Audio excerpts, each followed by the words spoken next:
CBN Sustentabilidade, com Rosana Jatobá.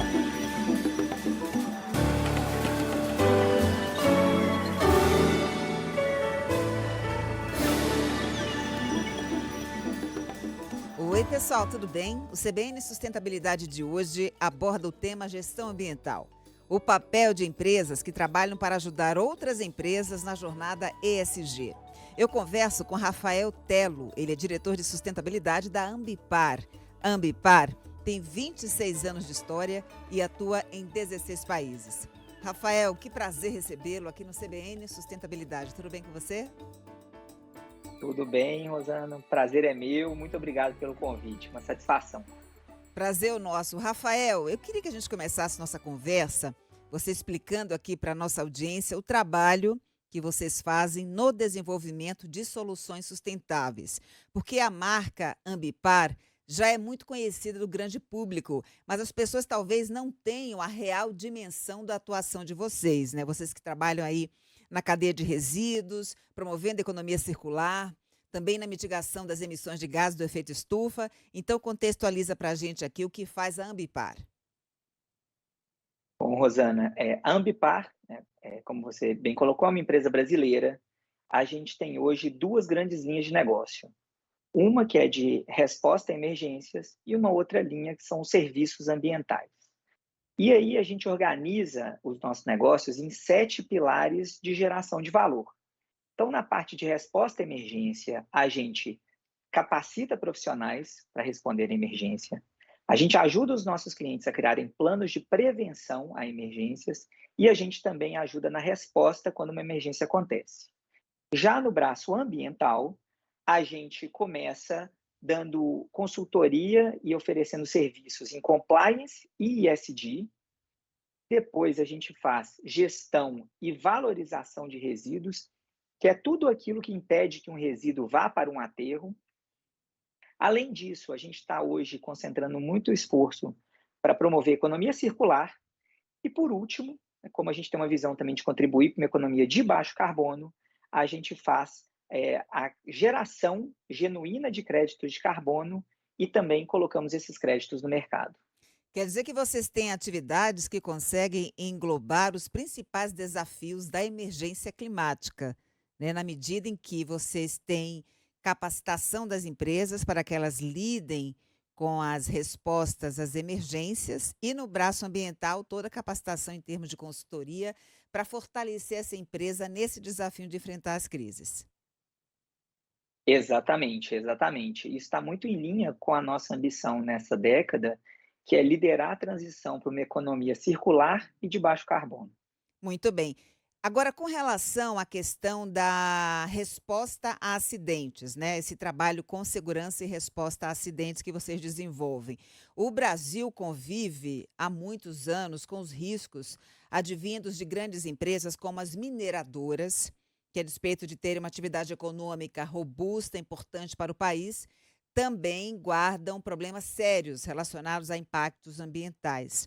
Como é que você avalia o cenário de alinhamento dessas empresas à agenda ESG hoje em dia, em que a pressão para que a atuação delas seja cada vez mais aderente aos princípios da sustentabilidade? A gente vem observando, né, Rosana, que esse discurso sobre o ESG, sobre essa agenda de sustentabilidade, ele é um discurso que vem ganhando muita força. Hoje, principalmente quando a gente fala de grandes empresas, e acho que todos os setores têm os seus riscos específicos, eles precisam estar alinhados com essa agenda e precisam entender como que tanto a agenda ESG pode representar riscos para os seus negócios, quanto os negócios podem representar riscos para a agenda com os seus outros stakeholders. No nosso trabalho com a Response, a gente fala que a gente preserva o meio ambiente, as pessoas e o patrimônio, a marca dos nossos clientes. Porque a gente entende que a gente tem que fazer de tudo para evitar um acidente, uma emergência que aconteça. Então, a gente investe muito em treinamento, investe muito nos nossos planos de prevenção, mas Na hora que acontece um acidente, a gente tem que ser o mais rápido e o mais preciso e ter excelência para poder proteger as pessoas que estão ali, que podem ser afetadas por uma emergência, o ambiente, que pode ser muito afetado, né, um curso d'água, um ecossistema, e também a marca, a reputação dos nossos clientes, porque a qualidade da nossa resposta que vai ajudar essa empresa a ter um incidente ou algo com baixo impacto e não um acidente, algo que possa prejudicá-la no mercado. Mas a despeito desse trabalho primoroso que vocês oferecem ao mercado, a minha pergunta é: as empresas estão de fato mais conscientes com relação a essa responsabilidade? Ou o nosso mercado ainda precisa amadurecer muito, ainda está engatinhando com relação à agenda ESG? Eu acho que a gente ainda tem muito a avançar, né, Rosana? Mas o que eu observo quando eu converso com colegas meus, até da América Latina, a gente vê que no Brasil a gente está à frente. As nossas empresas, elas são mais maduras, e o que eu entendo, Rosana, e eu acho que isso que está fazendo a agenda brasileira caminhar com uma maior velocidade, é que a visão de risco nossa é aprimorada. Eu acho que tudo que a gente sofreu nos últimos anos mostrou para as empresas que uma falta de cuidado, uma má gestão de risco tem um impacto, enfim, econômico, ambiental e social muito grave. Então, as empresas, elas hoje têm um cuidado maior e a gente está vendo esse mercado crescendo com força, que é um indício desse amadurecimento. Mas é um começo. Se a gente olha para os ODS e tudo que a gente tem que avançar, a gente vê que a gente ainda precisa fazer muitas coisas. E estão mexendo no bolso, Rafael? Claro, claro. Isso aí está definindo custo de capital, acesso a capital, manutenção de investidores nas empresas. Hoje, a gente vê uma realidade que, fora do Brasil, já está bem mais madura, né? A gente observa que investidores internacionais começam as conversas com a gente falando sobre esse assunto, mas no Brasil a gente está vendo também isso crescendo, né? E temos vários expoentes aí do mercado que estão pondo pressão, né, nas empresas para que elas realmente continuem avançando e aumentem a velocidade. Que bom. Na questão da gestão de resíduos, as empresas estão mais conscientes sobre a grande responsabilidade que elas têm sobre a logística reversa? A gente tem o mercado ele é muito segmentado, né, Rosane? Então a gente tem exemplos primorosos, empresas estão fazendo um trabalho belíssimo, setores que estão super avançados, e a gente tem ainda gente que está se conscientizando. Mas a percepção que a gente vê, né, e a capacidade de mostrar que não existe essa ideia de jogar resíduo fora, que os riscos são grandes, que os custos são crescentes, isso eu entendo que vai levar todas as empresas a entenderem que esse não é mais um caminho para a gente considerar. Até porque, né, Rafael, você, quando joga fora, você está desperdiçando a grande oportunidade de encontrar valor naquele material que, em princípio, muita gente acha que não tem esse valor, né? Vai jogar fora onde? Não existe planeta B para a gente jogar fora nada, né? Exato, não existe jogar fora. E a gente percebe, né, que é o nosso negócio, um dos nossos pilares é a valorização de resíduos. E quando a gente faz um processo de valorização, a gente vê que todos os envolvidos ficam satisfeitos, né? É uma alegria quando a gente consegue encontrar uma nova solução, quando a gente consegue dar uma destinação produtiva para um resíduo, todo mundo entende que o negócio está ficando melhor. Agora, ainda com relação a essa questão da gestão dos resíduos, eu queria sua avaliação sobre o papel do poder público, sem o qual a gente não consegue regulamentar bem o mercado, né, fomentar inclusive a regulação entre os entes privados. A gente sabe que finalmente foi lançado o Plano Nacional de Resíduos Sólidos, depois de uma espera de 12 anos. É um plano que prevê o fim dos lixões e aterros controlados em 2 anos e o reaproveitamento de 48% dos resíduos até o ano de 2040. Mas a crítica que se faz a esse plano, Rafael, é de que ele não contempla devidamente o papel do profissional da reciclagem, o catador de lixo, né, que é um elo super importante da cadeia. Então, qual é a sua avaliação sobre esse plano? No que ele pode ser aprimorado para que todos possam ser incluídos? O plano, obviamente, é importante. Onde a gente já teve os acordos setoriais, nós temos resultados muito positivos na capacidade, na organização da logística reversa, na capacidade de lidar com esse resíduo de uma forma melhor. Realmente, a questão das cooperativas, dos profissionais da reciclagem, ela é uma questão séria que deveria ser tratada com maior cuidado, não só pelo poder público, mas por todos. A gente tem uma empresa aqui dentro do grupo, a Ambipar Bumera, que ela faz um trabalho primoroso de qualificação dessas cooperativas, onde a gente consegue aumentar a eficiência dessas organizações, a gente consegue aumentar a capacidade delas de recolher e processar o material, levando para uma melhoria de renda também para esses cooperados.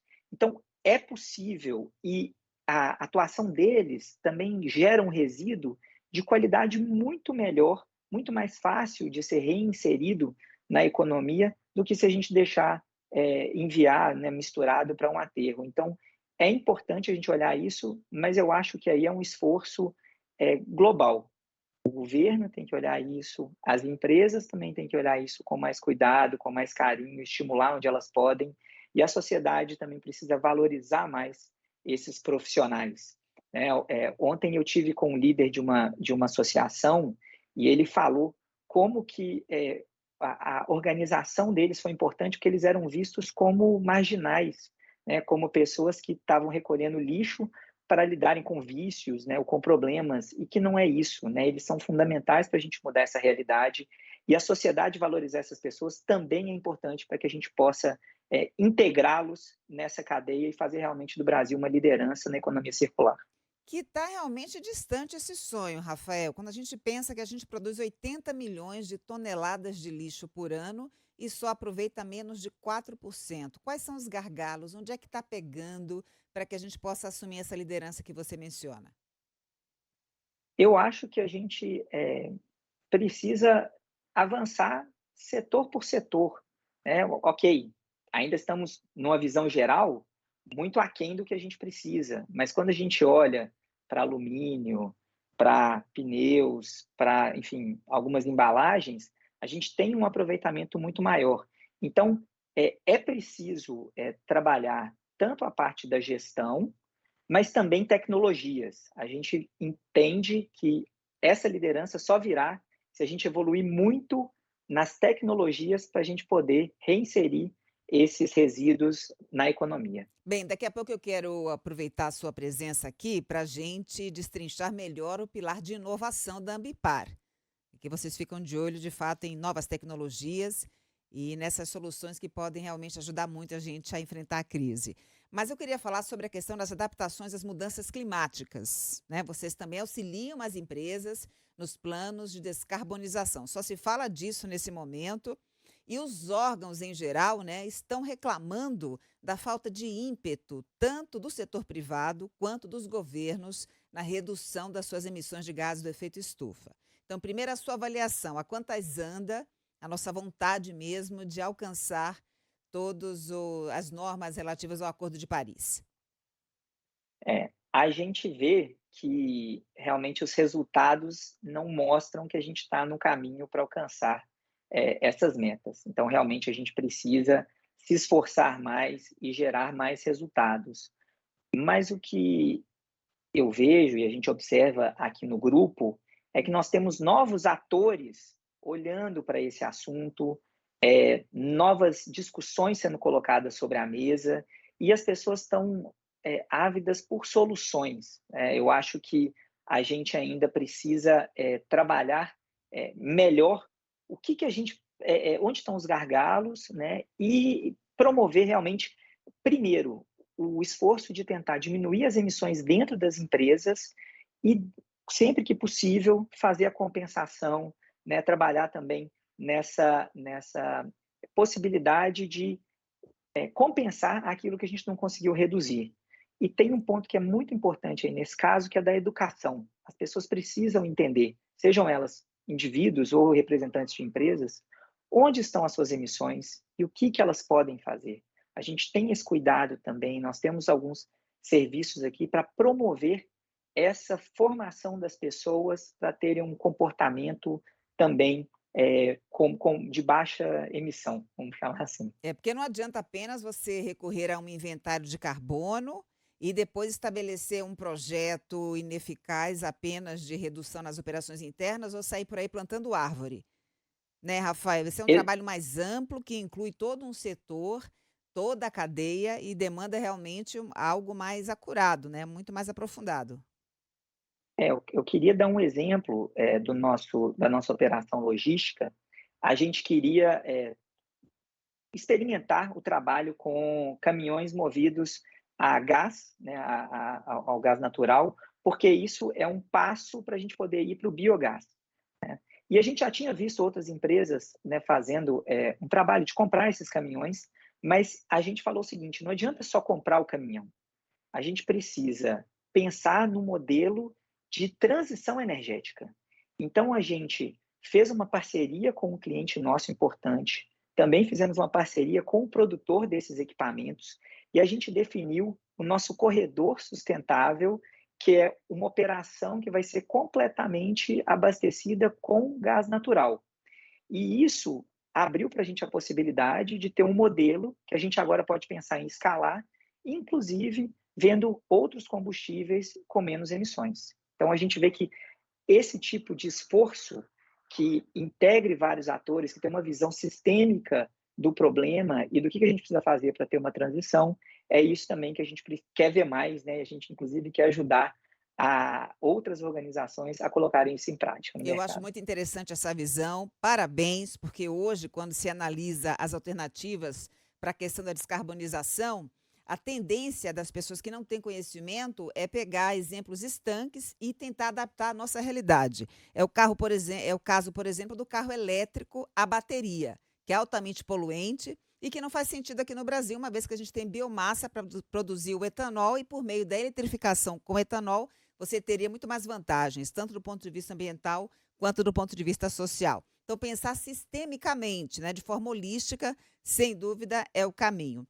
Queria ainda repercutir com você, Rafael, a questão das mudanças climáticas, porque recentemente você leu certamente o editorial da revista The Economist, que é uma grande publicação aí britânica. O editorial fala exatamente da necessidade de se promover uma revisão da agenda ESG para que a gente se concentre apenas nas emissões de carbono. O editorial defende que a agenda ESG é abstrata, porque reúne muitos temas complexos, uma agenda que impede a criação de guias coerentes para investidores e empresas, faltaria critérios exatos sobre os temas ambientais, sociais e de governança, faltariam também ferramentas de avaliação e medição confiáveis de resultados, ou seja, caíram de pau na agenda ESG, né, Rafael? Então, a sua avaliação, as mudanças climáticas devem ser o único desafio dos negócios em termos de sustentabilidade, como está pregando aí a The Economist? Bom, eu até repercuti isso numa uma rede social minha, que se a gente, por algum tipo de magia, conseguisse resolver o problema das mudanças climáticas, uma série de outros desafios ligados às questões ambientais e sociais continuariam presentes. Então, isso sintetiza a minha visão de que não é esse o caminho. Existem problemas? Existem problemas.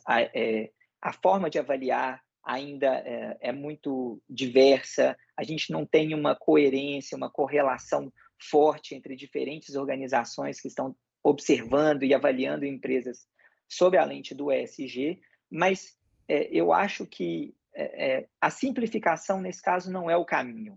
O que a gente precisa é realmente aumentar o nosso entendimento sobre a correlação entre todos esses grandes desafios que a gente tem, é entender como que a gente pode trabalhar essa agenda dos objetivos do desenvolvimento sustentável, que ela é tão importante, de uma forma sistêmica mesmo, entendendo onde que a gente consegue ter um desafio alimentando o outro, né, ou ajudando o outro a ser solucionado, e isso é que vai realmente levar a gente para um caminho do desenvolvimento sustentável. Essa simplificação, ela tem um risco, no meu entender, que aparentemente ela resolve uma série de problemas, ela ajuda a agenda a caminhar, mas o risco que eu vejo é que ela pode passar uma impressão de que outros problemas são menores e que podem ser deixados de lado, e a gente sabe que não podem. É um esvaziamento que nos tira a oportunidade de fazer, de fato, a grande revolução, que não é apenas ambiental, né, Rafael?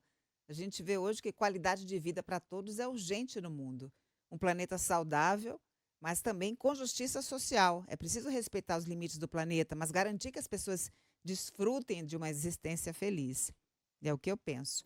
Agora, Rafael, uma coisa positiva desse editorial é que eles dizem que existe um movimento das empresas no sentido de elas tentarem divulgar as suas emissões de gás do efeito estufa de uma forma mais padronizada, para que a gente possa saber exatamente quais são as grandes responsáveis pelo carbono e quais são aquelas empresas que estão fazendo o dever de casa para reduzir as suas emissões. Eu sei que vocês têm como meta esse ano viabilizar a padronização da conduta dos negócios. Então, explica para a gente esse grande desafio aí pela frente.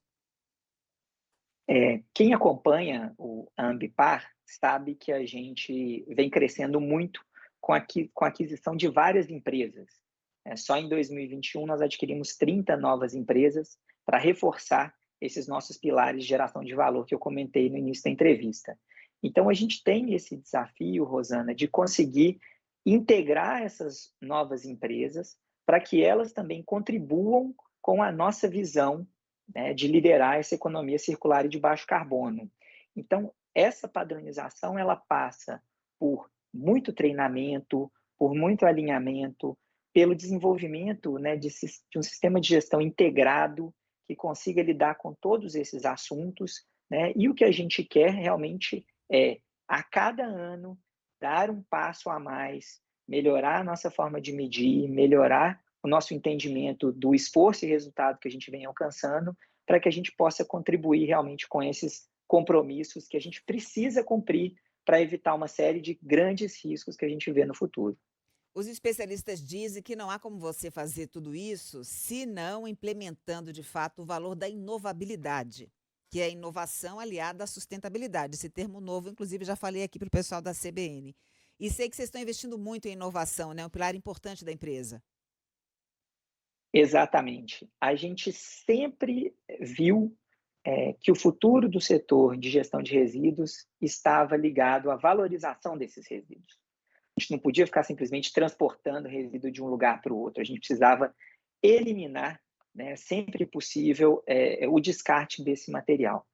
E isso fez com que a gente, já há mais de uma década, investisse em tecnologias, né, desenvolvendo patentes, fazendo pesquisas para que a gente consiga escutar dos nossos clientes onde estão os grandes problemas deles e traduzir esses problemas em soluções baseadas em tecnologia para trazer resultados para o negócio e para a sociedade. Eu queria destacar um rapidamente, que é um resíduo que a gente pega da indústria de papel e celulose, a gente transforma num corretor de solo, né, o ecossolo, que a gente chama esse produto.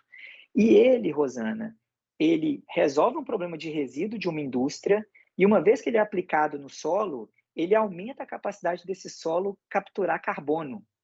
Então, a gente consegue, com o mesmo produto, né, materializar essa nossa visão de contribuir para a economia circular e de baixo carbono. E isso a gente vem aplicando, inclusive com outros materiais que a gente vem valorizando para poder promover melhoria de solo e até reflorestamento via drone, que é uma das nossas grandes novidades que a gente quer dar escala aí no mercado. Conta um pouco, os drones sairão espalhando sementes aí, florestas mundo afora? O que a gente fez é colocar sementes nesse corretor, que aumenta a probabilidade dessa semente germinar, e ele fica encapsulado em cápsulas que vêm também da indústria farmacêutica. Então, por isso, eles não são simplesmente um material que vai ficar lá sobre o solo e não vai germinar. A gente está ainda avaliando, mas os primeiros resultados indicam que é uma solução interessante. E o drone ele é bacana, principalmente porque ele chega em áreas arriscadas, onde as pessoas teriam dificuldade de chegar. Né? Então, também um compromisso nosso de promover segurança em linha com a nossa visão, né, e o nosso propósito. E é muito interessante, né, Rafael? Porque hoje, quando se fala em crise climática, não tem como você ignorar o movimento da regeneração, tanto de área degradada por meio de reflorestamento, quanto de conservação da floresta em pé. Então, não tem como você pensar um plano ESG sem, de fato, ter isso como um vetor importante. Você está se referindo à Biofílica, a empresa que vocês compraram em julho do ano passado, para inserir a Ambipar no mercado de créditos de carbono ou não? Não, isso, na verdade, é do nosso Centro de Pesquisa, Desenvolvimento e Inovação, que fica no nosso complexo em Nova Odessa, em São Paulo.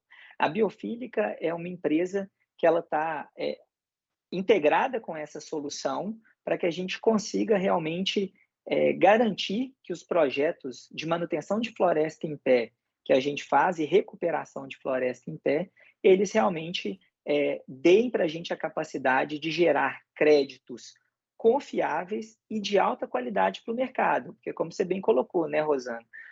Florestas são um ativo fundamental, né, e a preservação desses ativos e o aumento deles vai fazer com que a gente consiga até aumentar a presença brasileira no mercado internacional de créditos de carbono. E a Biofílica é ator fundamental para a gente para fazer isso virar realidade. Muito bem. Rafael, qual é a importância de determinadas personalidades no avanço da agenda ESG? Você tem aí a Greta Thunberg, né, que é uma grande referência. Você pode citar vários atores e atrizes. Vocês, por exemplo, têm como a grande embaixadora da marca a Gisele Bündchen, uma escolha muito acertada na minha avaliação. O papel dessas pessoas, de fato, no sentido de influenciar a população, engajar o grande público. Bom, Rosana, a gente sabe que a gente precisa aumentar o conhecimento das pessoas sobre a sustentabilidade, o que esse é e quais são os desafios que a gente precisa enfrentar.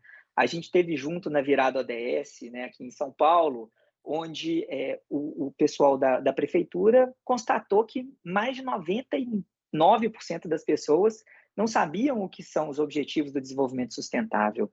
Então, essas personalidades são fundamentais para que a gente consiga aumentar a consciência das pessoas e, por meio dessa consciência, a pressão sobre empresas, sobre organizações da sociedade civil organizada e sobre os governos.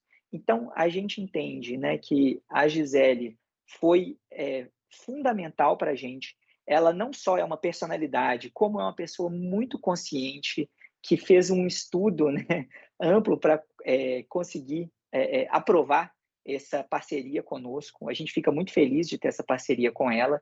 E a gente entende que não só ela, mas todas as personalidades que se comprometem com essa agenda da sustentabilidade, elas vão ajudar a gente a acelerar esse movimento. Junto do Pacto Global, a gente esse ano apoiou a Together Band, que é justamente para reforçar, né, tá aqui a importância da gente olhar para os ODS e transformar as soluções não somente naquela solução fria de eu tenho que dar um problema aqui para um resíduo e eu vou revalorizar, eu vou esconder isso. Não, vamos usar design, vamos usar arte, vamos usar cultura, vamos usar o esporte para poder promover essa consciência e tornar a sustentabilidade objeto de desejo.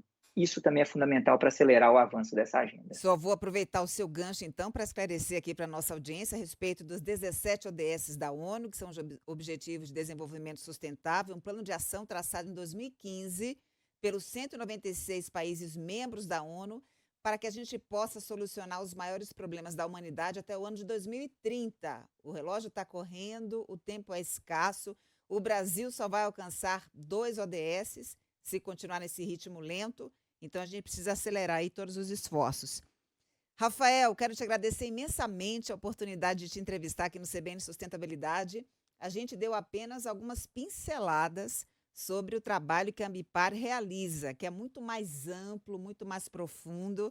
Então, muito obrigada mais uma vez e até uma próxima oportunidade. Muito obrigado, foi um prazer. Convido a todos que queiram para explorar o nosso site, acompanhar a gente nas redes sociais. E a gente sabe que o desafio é muito maior do que nós. Então, todo tipo de parceria e apoio é bem-vindo e a gente está super aberto para isso. E é Muito verdade que obrigado, você é Rosana. fã do CBN Sustentabilidade? A minha produção estava falando aqui. Sou super fã, vejo o spoiler seu com o Sardenberg, conheço o nome da sua equipe, toda semana está no meu podcast, sempre ouço, não perco um. Olha que honra, tá vendo? Obrigada, Rafael. Um beijo para você, para sua equipe e até a próxima. Um beijo para todos, até a próxima. Tchau, Eu tchau. conversei com Rafael Telo, diretor de sustentabilidade da Ambipar. Além de ter acesso a conteúdo pelo YouTube, você também encontra essa entrevista no site, no aplicativo da CBN ou na sua plataforma preferida. Colaboraram comigo aqui no CBN Sustentabilidade minha linda produtora Letícia Valente, nos trabalhos técnicos Daniel Mesquita e na edição Rafael Furugem. Um beijo para você e até semana que vem. CBN Sustentabilidade, com Rosana Jatobá.